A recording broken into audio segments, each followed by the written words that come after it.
What's up guys? Welcome back to my channel. Thank you so much for tuning in today. If you are new here, hi, hello, my name is Amanda and it's nice to meet you.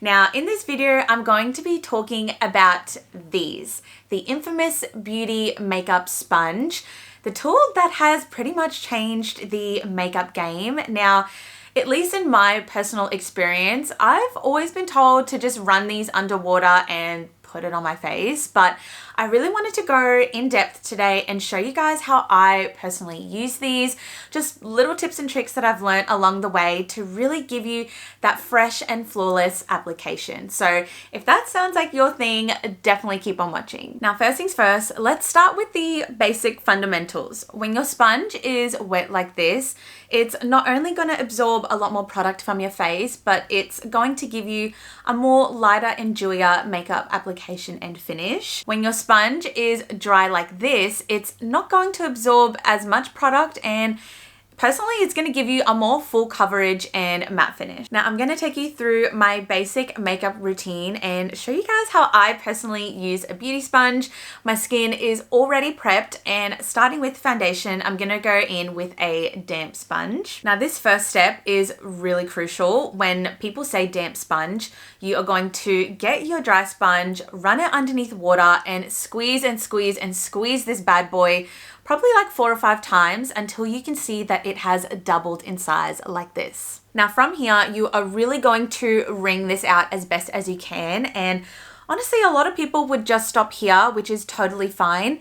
But what I do to take it to the next level is grab a paper towel or just a standard towel, wrap it around the beauty sponge like this, and further squeeze and squeeze and squeeze it until all of the excess water has come out of it. And this is honestly what truly gives you the best result. Starting with foundation, I've got 2 pumps on the back of my hand like so. Now, as you can see, I'm using my sponge to really press this product into my face. I am not swiping at all. I am simply just bouncing, and I'm doing that all over. This is going to give me a really nice radiant finish, and it's going to feel super lightweight on the skin. Now, the next step is concealer, and usually I would opt out for the same damp sponge that I've been using, but if I'm doing a more full coverage look, you can always swap it out with a dry sponge as well. Now, majority of the time, I am using a damp sponge for this because since I have really dry under eyes, I feel like it just works a lot better for me personally, and I don't get as much creasing either. Now, just like my foundation, it's giving me a nice radiant finish underneath my eyes. They feel really hydrated, and I honestly just love the way this looks. Now we are moving on to cream contour, and this is where I switch out to my dry sponge. Now, some of the products that I like to use for this is my She Glam Liquid Contour, my MCO Beauty Cream Bronzer, and my Clinique Curvy Contour Chubby Stick. These formulas are super blendable on the skin, and if you are using a really damp sponge, it can tend to soak up all of the product and you won't have any product left, so we definitely do not want that. Taking my dry sponge, I'm going to use this to start blending it out. Now, just like my foundation and concealer, as you guys can see, I am not swiping again. I am really tapping that product into the skin. Swiping actually removes the product, so you really want to make sure that you're pressing it in really well. Now, oftentimes when I am doing blush and I'm using a damp sponge, it's actually disturbing and removing the product that you've put underneath, and again, we do not want that at all. I really want the products to be working in harmony with one another and essentially just not creating spots on my face. I'm going to grab some blush on the back of my hand now, and I'm going to take my dry sponge and start lightly pressing this into the skin. When applying cream blush with a dry sponge, I have found that this works really similarly to a brush. So I would personally use these 2 options when working with any cream blushes. And afterwards, I'm going to go in with my damp sponge and go over all the areas and make sure everything is seamless.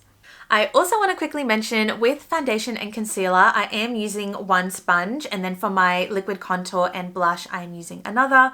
It just makes it a lot more cleaner that way, in my opinion. You can obviously flip them, use different sides, whatever you want to do. There are no rules when it comes to makeup, but you just want to make sure that you are not using your cream contour on the same side as your concealer, because that can create blotchiness and we definitely don't want that.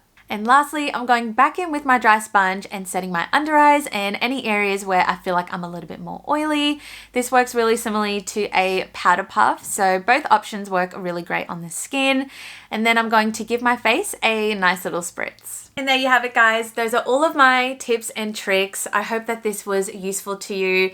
I really wish I had a video like this when I first started using the makeup sponge. So hopefully this answered any questions that you guys had.